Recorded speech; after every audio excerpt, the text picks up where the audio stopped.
હાલ નાંદોદ તાલુકા પંચાયત ખાતે પ્રમુખ અને ઉપપ્રમુખની ચૂંટણી યોજાઈ હતી, જેમાં ભારતીય જનતા પાર્ટીના 13 સભ્યોની જીત થઈ હતી અને એમાં આમ આદમી પાર્ટીની 4 અને એક કોંગ્રેસનું. એમાં જે ચૂંટણી યોજાઈ હતી જેમાં ભારતીય જનતા પાર્ટી દ્વારા ગોવિંદભાઈ વસાવા નામના યુવાનને મેન્ડેટ આપવામાં આવ્યું હતું, તેમાંથી 13માંથી 12 સભ્યો હાજર રહ્યા હતા. 12 વોર્ડ તેમને મળતા તેમનો વિજય થયો છે અને ઉપપ્રમુખનું પણ ભારતીય જનતા પાર્ટીનો વિજય થયો છે.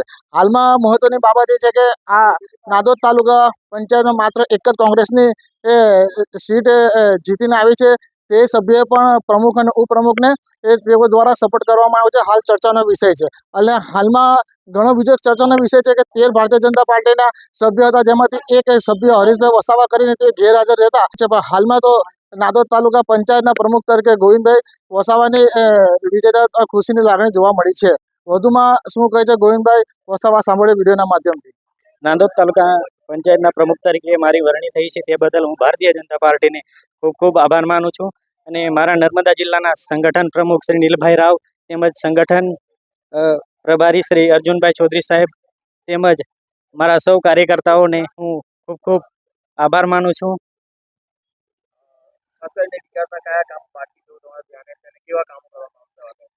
વિકાસના કામો બાબતે અમે સૌ બધા સભ્યો સાથે મળીને રોડ, રસ્તા, પાણી જેવા, આરોગ્ય જેવા અનેક કાર્યો કરીશું.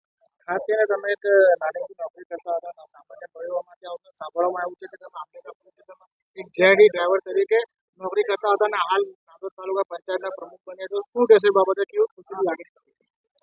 મને એટલી બધી લાગણી થાય કે હું સામાન્ય પરિવારમાંથી આવું છું. એક આદિવાસી દીકરા તરીકે મને ખૂબ આનંદ થાય છે કે હું એક ડ્રાઈવર તરીકે નોકરી કરતો હતો. આજે મને સપનામાં પણ ખ્યાલ નહોતું કે હું પ્રમુખ તરીકેની જવાબદારી નિભાવીશ. એક સભ્ય ગેરહાજર રહ્યું છે, બાબતે શું કહેવું છે? કોઈ નારાજગી કરી? નારાજગી એવું તો કંઈ નહીં, કેમ કારણસર ગેરહાજર રહ્યા. કોંગ્રેસના એક સભ્યોએ બી તમને સમર્થન આપ્યું છે. કોંગ્રેસના જે સભ્યએ મને સમર્થન આપ્યું છે એ બદલ એમને પણ ખૂબ ખૂબ આભાર.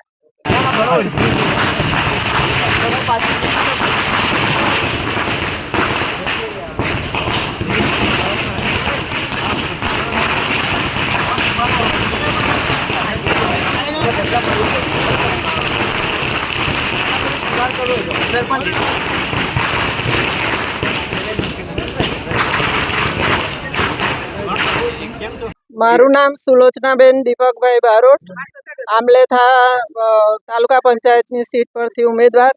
મને ઉમેદવાર બનાવવા માટે હું નર્મદા જિલ્લાના ભાજપના તમામ હોદ્દેદારોના આભાર વ્યક્ત કરું છું અને ઉપપ્રમુખ બનાવવા માટે મારી ભારતીય જનતા પાર્ટીનો ખૂબ આભાર માનું છું.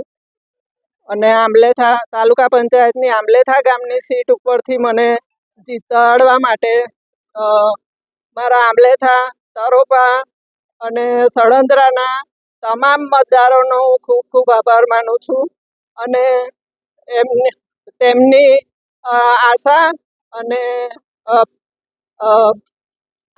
અને વિકાસના કાર્યોની અપેક્ષા પર હું ખરી ઉતરવા ભરપૂર પ્રયાસ કરીશ.